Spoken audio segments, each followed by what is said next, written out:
अम्बरीश राजा कैसे राजा हैं पता है? केवल पृथ्वी के राजा नहीं है, 3 लोक के राजा हैं।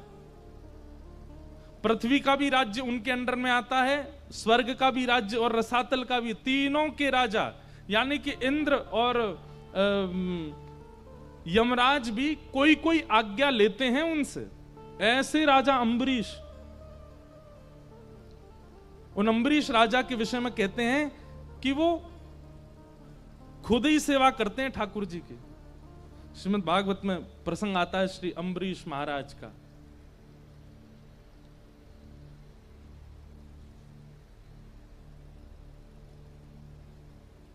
अम्बरीश महाराज के लिए कहते हैं कि अम्बरीशो महाभागः सप्तद्वीपवतिमहम्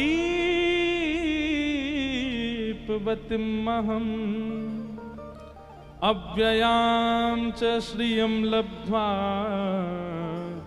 विभवं चातुलं भुवि। अम्बरीश राजा सप्तद्वीपों के राजा हैं, लेकिन उनका स्वभाव कैसा है? तो सवै मनः कृष्ण पदारविंदयो वर्चांसि वैकुंठ गुणानुवर्णने कि करो हरेर्मंदिर मार्जनादिषु श्रुतिम चकाराच्युत सत्कथोदय। सीखने वाली बात है, बहुत ध्यान से सुनिएगा। अम्बरीश राजा के विषय में क्या कहते हैं? सप्तद्वीप के राजा हैं। इनके पास ना तो धन की कमी है, ना श्री की कमी है, ना संपत्ति की कमी है, ना भोग विलास की कमी है। लेकिन अम्बरीश राजा का एक बहुत विशेष गुण यहां भागवत जी में बताया गया। क्या? कोई भी काम है, कोई बहुत बड़ा राजा मिलने के लिए आया है तो कहते हैं मंत्री जी आप जाकर के मिल लीजिए, समझ लीजिए क्या कहना चाहते हैं। कोई बहुत बड़ा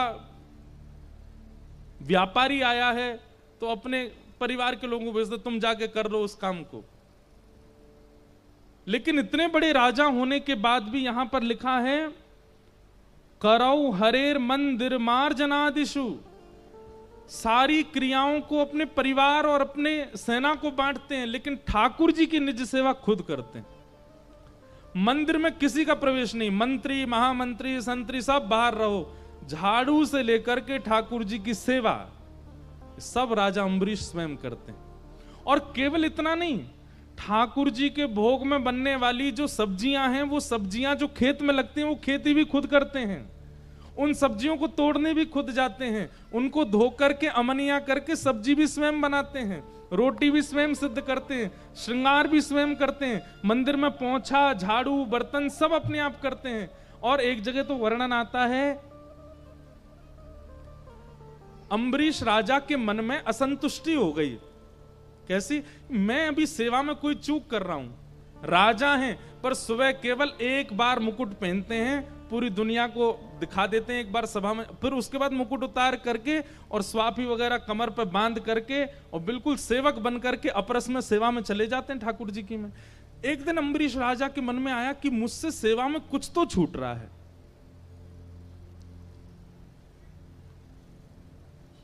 ऐसी कौन सी सेवा है जो शायद मैं नहीं करता हूं, कहीं और से हो रही है। और तभी उनके मन में क्या आया? आटा गूंद रहे थे, सप्तद्वीपों का राजा अम्बरीश आटा गूंद रहा है, पत्नी को भी अधिकार नहीं है सेवा में आने का, तुम बाहर रहो, बच्चों को संभालो, परिवार को, ठाकुर जी की सेवा में खुद करूंगा। आटा गूंदते गूंदते मन में आया ये आटा पहले अनाज था, ये आटा कैसे बना? बोले आटा बना पीसने से, किसी ने चक्की में किसी और ने पीसा है। अपने सब सैनिकों को बोले आटा कौन पीसता है? बोले वो लोग पीसते हैं। बोले उनसे कहो चक्की घर पे दे जाए, मैं पीसूंगा खुद। इतनी सेवा भी कोई और नहीं करेगा, ये भी मैं ही करूंगा। मेरे प्रभु हैं, मेरे नाथ हैं, मेरे स्वामी हैं, उनकी सेवा में चूक कैसी?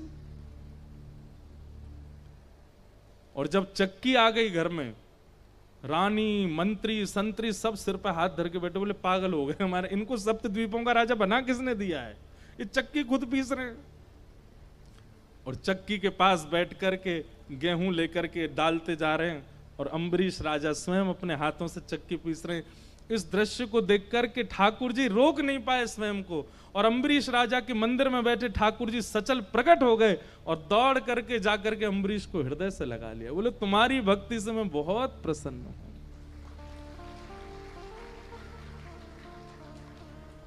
तुम्हारे पास क्या कमी है? अरे कोई एक नगर का राजा होता, एक देश का राजा होता, तुम सप्त द्वीपों के राजा हो। तुम्हारी भ्रकुटी टेढ़ी करने पर देवता भी हिल जाते हैं और तुम यहां चक्की पीस रहे हो मेरी सेवा के लिए।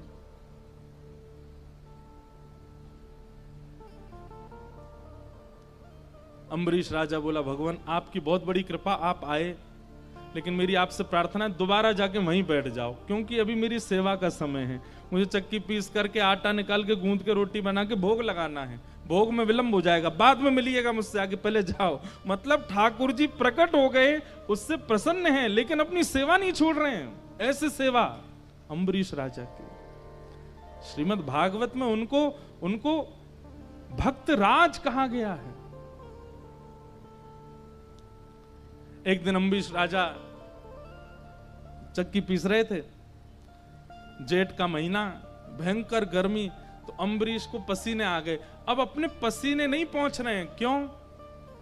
क्योंकि कहीं एक बूंद भी गिर गया आटे में तो सेवा खंडित हो जाएगी। तो अपना मुख दूर करके ऐसे चक्की पीस रहे थे। इतने में ही अम्बरीश राजा को लगता बड़ी ठंडी ठंडी हवा आ रही है और हवा में चंदन की सुगंधी, इत्र की सुगंधी, केसर की सुगंधी आ रही है। अम्बरीश राजा ने नेत्र खोल करके देखा तो ठाकुर जी बगल में खड़े अपनी पीतांबरी से हवा कर रहे थे। अम्बरीश राजा की, अम्बरीश के तो नेत्र सजल हो गए, चरणों में गिर गया। भगवान ये क्या कर रहे हैं आप? ये आपको शोभा नहीं देता है। आप परमात्मा हैं, आप भक्त की सेवा नहीं कर सकते। तब भगवान कहते हैं अहम भक्त पराधीन। अम्बरीश, तुमने कभी विचार किया कि तुम सप्त द्वीपों के राजा हो और पूरा दिन मेरी सेवा में रहते हो? तो सप्त द्वीपों का संचार कैसे होता है? जब भक्त अपना संपूर्ण मुझे निवेदित कर देता है तो फिर उस भक्त का जीवन कैसे चलेगा?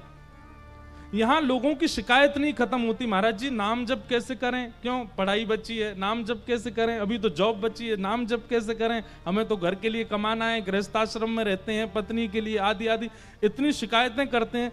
पर अम्बरीश, तुमने कभी कोई शिकायत नहीं की, तुम पूरे दिन सेवा में रहते हो। तुम कभी सोचते नहीं तुम्हारा घर परिवार चलता कैसे? मैं ही तो चलाता हूं। जब भक्त अपना सर्वस्व मेरे सेवा में अर्पित कर देता है, उस भक्त का सब कुछ संभालने की तुमको आज पता चला कि तुम्हारी हवा में कर रहा हूं, बाकी तो तुम्हारा राज्य पूरा मैं ही चला रहा हूं, क्योंकि तुम पूरे दिन सेवा में रहते हो। ऐसे भक्तराज अम्बरीश।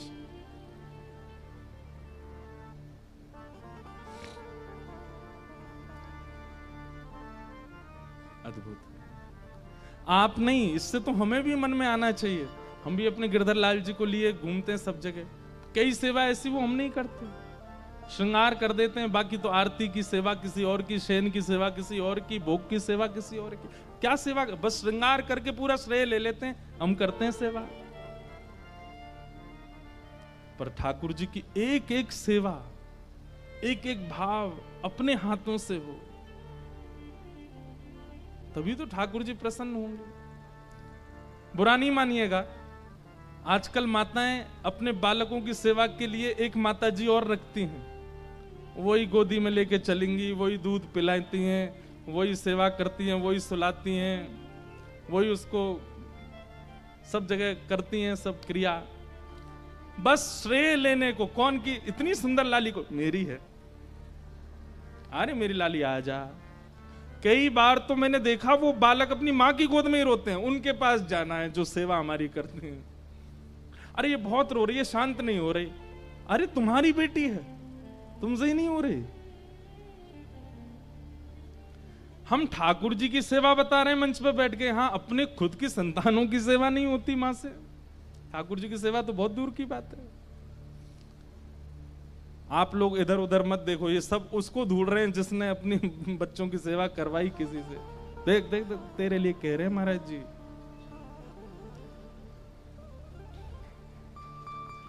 एक प्रकार से हमने ठाकुर जी की सेवा भी ऐसी ही कर दी है। श्रेय लेने को हम बैठे हैं। गिरधरलाल जी कौन के? बोले इंद्रेश जी के हैं। श्रृंगार कौन ने किया? इंद्रेश जी ने। पर भोग तो कोई और लगाता है, शयन तो कोई और कराता है। आज अम्बरीश राजा की कथा से एक चीज सीखिएगा कि जितनी ज्यादा हो सके सेवा का अधिकार अपने पास रखो। ठाकुर जी आपके लिए आए, वो आपसे सेवा कराना चाहते हैं, वो आपके हैं। शायद हो सकता है कि इस भाव को प्रकट मुझसे भी इसीलिए करा रहे हों कि मैं तेरे संग या मारे ना डोलूं को मुंह डोलना बढ़िया लगा, मोह या मारे तेरे संग रहूं, तेरे हाथन सो सबरी सेवा चाहिए। होता है महीना में एक बार कुछ बना करके पवाते हैं ठाकुर जी को, पर रोज अब वही बात है, फिर ये सारी सेवा में लग जाएं तो फिर ना तो किसी से मिल पाएंगे, ना जुल पाएंगे, ना कहीं जा पाएंगे, फिर बहुत। लेकिन करूंगा जरूर, एक दिन अम्बरीश महाराज जैसी सेवा होगी। आप लोग भी दृढ़ संकल्पित हो, हमारे ठाकुर जी की पूरी सेवा हम करें। ठाकुर जी को प्रसन्न करने के लिए भक्ति भाव में आए हैं। केवल संतुष्टि मिलती है कथा सुन के, इसलिए कथा नहीं सुननी है। इसके बाद क्या? भगवत प्राप्ति हमारी इच्छा है।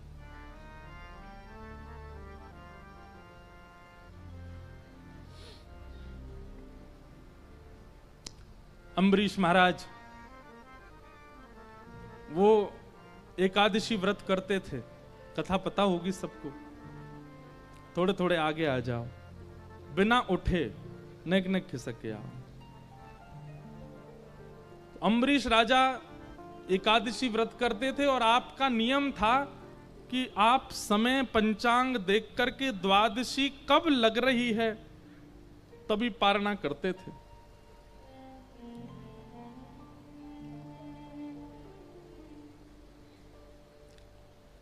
और आपका नियम था कि आप एकादशी के बाद द्वादशी पारणा में पहले वैष्णव संतों को प्रसाद पवाते थे। हर एकादशी पर वैष्णव संतों को प्रसाद पवाने के बाद जब वैष्णव प्रसाद पाकर के चले जाते, उनके प्रसाद को मुख में धारण करके आप अपनी एकादशी व्रत को पूर्ण करते थे। ऐसी एकादशी करते थे अम्बरीश राजा। इसीलिए कहा अम्बरीशो महाभाग, महाभागवत। एक तो होते हैं भागवत, इनका नाम है महाभागवत। सामान्य एकादशी नहीं है। वैष्णव भक्तों को प्रसाद पवा करके उनके फिर प्रसादी ग्रहण करके एकादशी व्रत की पूर्ति, ये उनका प्रत्येक एकादशी का नियम है। आज एकादशी व्रत के पारणा में प्रसाद पाने के लिए भृगु ऋषि आए और साथ में अपने हजारों शिष्यों को लेकर के आए हैं।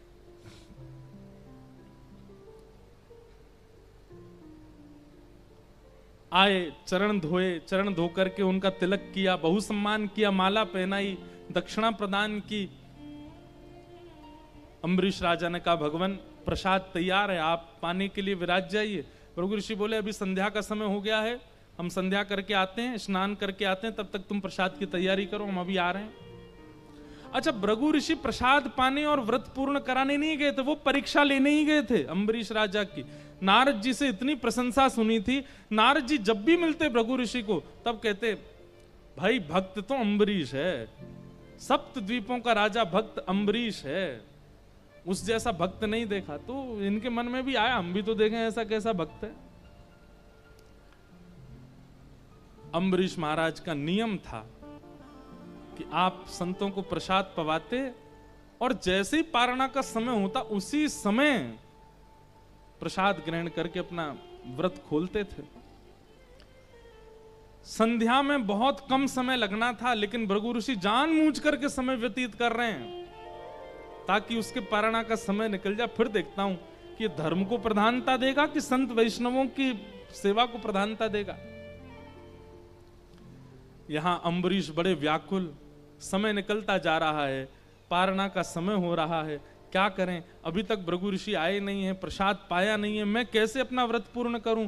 और उसके बाद यदि व्रत पूर्ण करता हूं तो अभी तक जो मेरा नियम चला, इससे कोई ठाकुर जी नाराज नहीं होते। कई लोगों का नियम होता है कि वो बिल्कुल एग्जैक्ट टाइम पे ही व्रत खोलते हैं।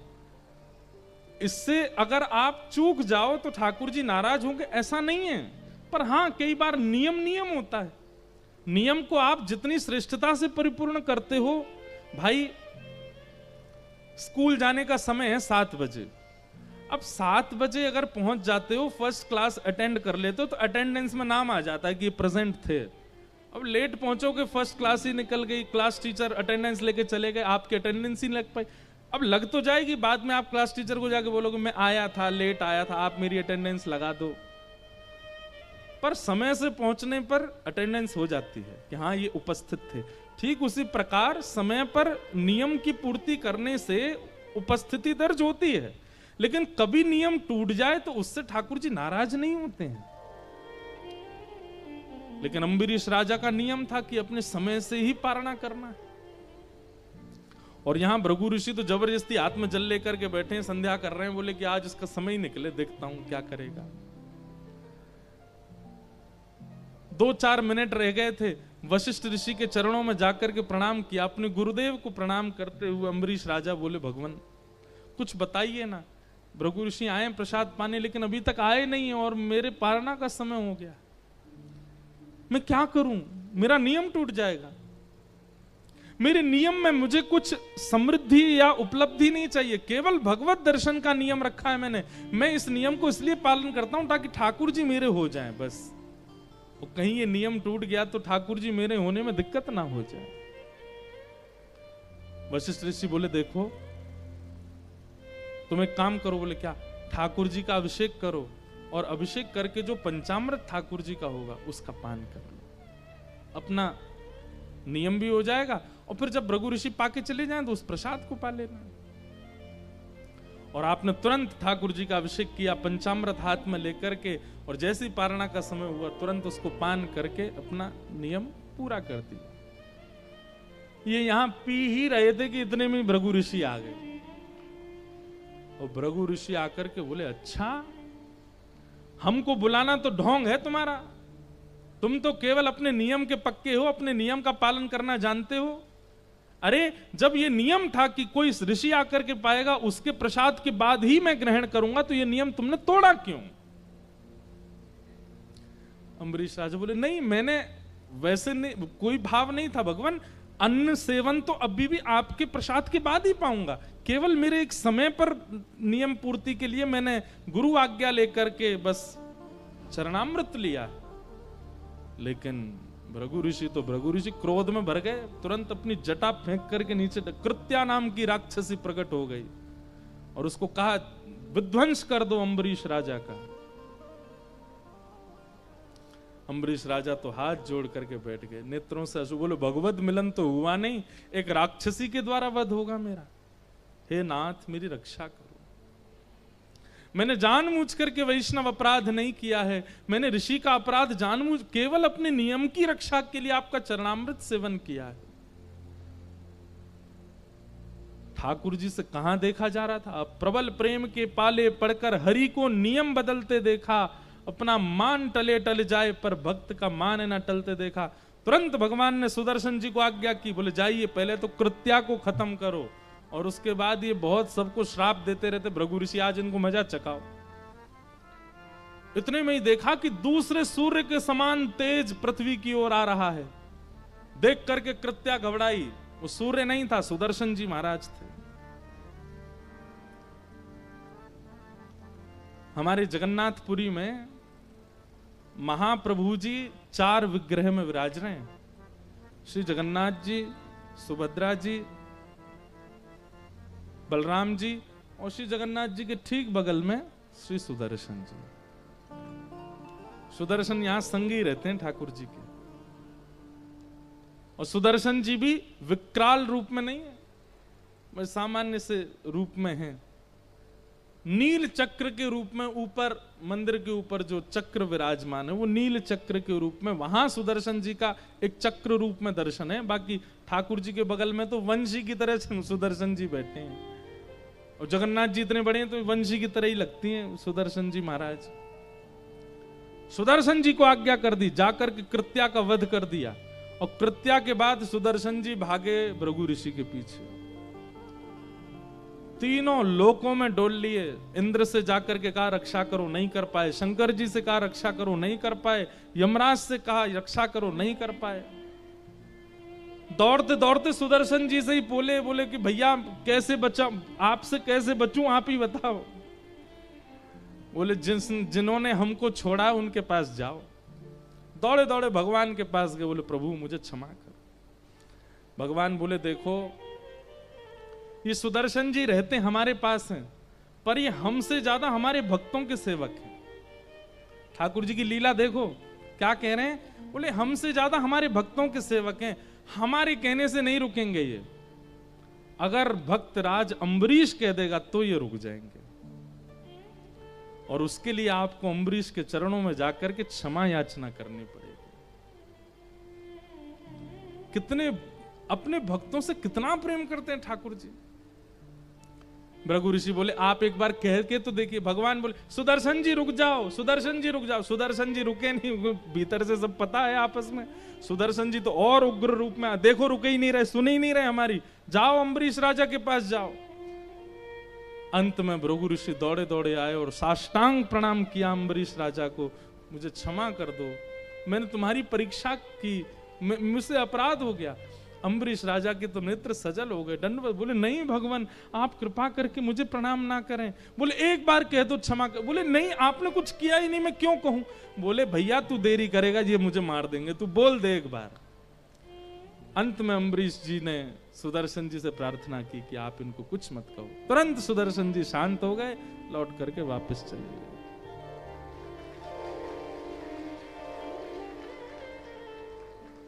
भृगु ऋषि के चरण धोए। भृगु ऋषि के भाई तुम हाथ ही मत लगाओ हमको। अम्बरीश तुम भाई क्या तुमने ठाकुर जी को वश में कर रखा है अपने। अरे भगवान के आयुध भी उनके कहने से नहीं रुकते हैं, तुम्हारे कहने से रुकते हैं। अम्बरीश राजा के नेत्र सजे। बोले ये मैंने कुछ नहीं किया, सब ठाकुर जी की लीला। श्रीमद्भागवत में भगवान स्वयं कहते हैं अहम भक्त पराधीन यस्वतंत्र इव द्विज साधुभिर्ग्रस्त हृदयो भक्तैर्भक्त जन प्रिय। हे भृगु महाराज मैं अपने भक्तों के पराधीन हूं, वो कभी नहीं चाहेंगे कि कुछ ऐसा हो, पर मैं उनके मन की रक्षा करता हूं, मैं उनके भाव की रक्षा करता हूं। मैं पूरे विश्व मेरे अधीन है, पर मैं अपने भक्तों के अधीन हूं। मैं अपने भक्तों के चाही क्रिया करता हूं, इसलिए मेरे भक्तों का कभी भी आप अपराध मत करना, क्योंकि उनका अपमान होने पर वो तो क्षमा कर देंगे, पर मैं क्षमा नहीं करता हूं, मैं नहीं छोड़ता। इसलिए दुनिया में बंधुओं कोई भी अपराध हो जाए सबसे क्षमा मिल जाएगी, लेकिन कभी किसी वैष्णव का अपराध मत करना, किसी भक्त का अपराध मत करना। ठाकुर जी को वो प्रिय नहीं। ऐसे महाराज अम्बरीश, उनका चरित्र भागवत जी में कहा गया है। तो भगवान ने उत्तरा के गर्भ में जाकर के परीक्षित की रक्षा की। परीक्षित की रक्षा के पश्चात जैसे ही ठाकुर जी जाने लगे, कुंती ने भगवान की स्तुति गाई। तत्पश्चात भीष्म पितामह ने भगवान की स्तुति गाई। सबकी स्तुतियों का श्रवण करते हुए भगवान द्वारिका गए। कुछ दिन बाद भगवान अपनी लीला पूरी करके स्वधाम चले गए। अर्जुन ने यह खबर आकर के पांडवों को बताई, तो पांडवों ने उस नन्हे से परीक्षित बालक को राज्य गद्दी पर बिठा दिया और स्वयं स्वर्गारोहण को चले गए।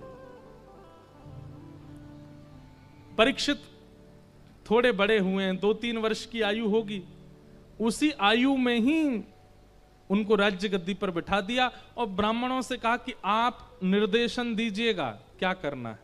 आपके निर्देशन में ये बालक आगे राज्य का संचार करेगा। और पांडव निकल गए स्वर्गारोहण के लिए। रास्ते भर चिंतन करते जा रहे हैं ठाकुर जी का। कन्हैया कन्हैया पुकारा करेंगे, लताओं में ब्रज की गुजारा करेंगे। कन्हैया कन्हैया पुकारा करेंगे, सब लोग गाओ। लताओं में ब्रज की गुजारा करेंगे। कन्हैया कन्हैया पुकारा करेंगे, लताओं में ब्रज की गुजारा करेंगे। कन्हैया कन्हैया पुकारा करेंगे, लताओं में ब्रज की गुजारा करेंगे। ओ कहीं तो मिलेंगे वो रमण बिहारी, कहीं तो मिलेंगे वो रमण बिहारी, कहीं तो मिलेंगे वो बांके बिहारी, कहीं तो मिलेंगे वो बांके बिहारी। शरण पड़ उन्हें हम मनाया करेंगे। चरण पड़ मनाया करेंगे। हाँ, उन्हीं के चरण चित लगाया करेंगे। उन्हीं के चरण चित लगाया करेंगे। गाइए भाव से। कन्हैया कन्हैया पुकारा करेंगे, लताओं में ब्रज की गुजारा कन्हैया कन्हैया पुकारा करेंगे, लताओं में ब्रज की गुजारा करेंगे। श्री जगन्नाथ महाप्रभु की रहो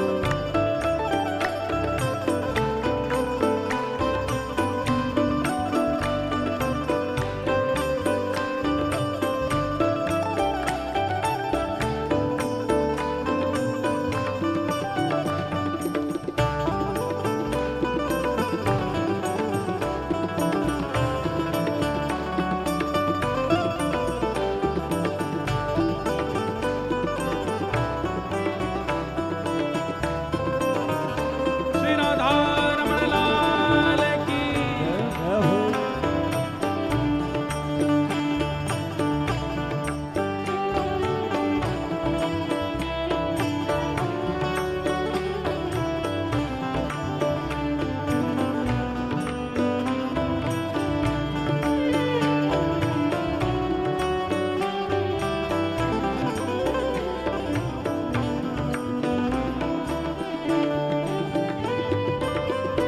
बना करके हृदय में हम प्रेम मंदिर, बना करके हृदय में हम प्रेम मंदिर, बना करके हृदय में हम प्रेम मंदिर, बना करके हृदय में हम प्रेम मंदिर। ओ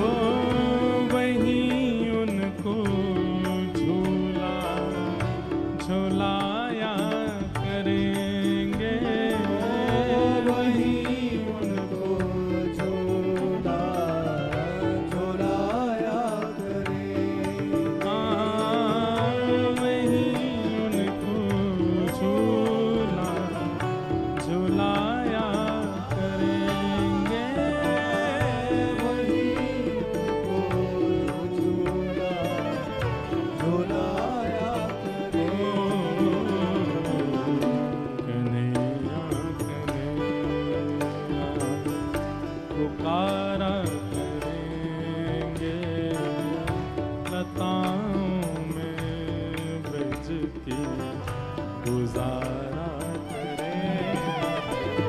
आइए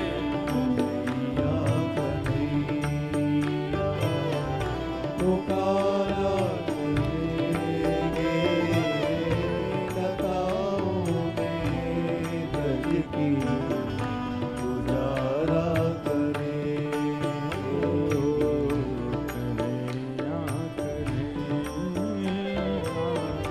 पुकारा करेंगे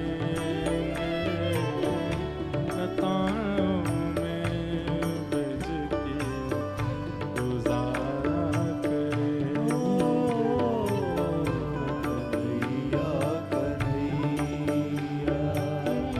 पुकारा करेंगे लताओं में ब्रज की गुजारा और भेजे जहाँ प्रेम से नंद नंदन, भेजे जहाँ प्रेम से नंद ओ भेजे जहाँ प्रेम से नंद नंदन, भेजे जहाँ प्रेम से नंद वहाँ जहाँ हमें भेज देंगे हम जाने को तैयार हैं। वो चाहे कैसी भी स्थिति कैसी भी परिस्थिति व्यवहार में क्यों ना भेजें, हम प्रेम से स्वीकार करके यदि उस अवस्था को स्वीकार करेंगे वहीं ठाकुर जी का अनुभव होना प्रारंभ हो जाएगा। ओ भेजे जहाँ प्रेम से नंद नंदन, भेजे जहाँ प्रेम से नंद ओ वहीं श्याम वंशी बजाया करेंगे, वही श्याम वंशी बजाया करे। ओ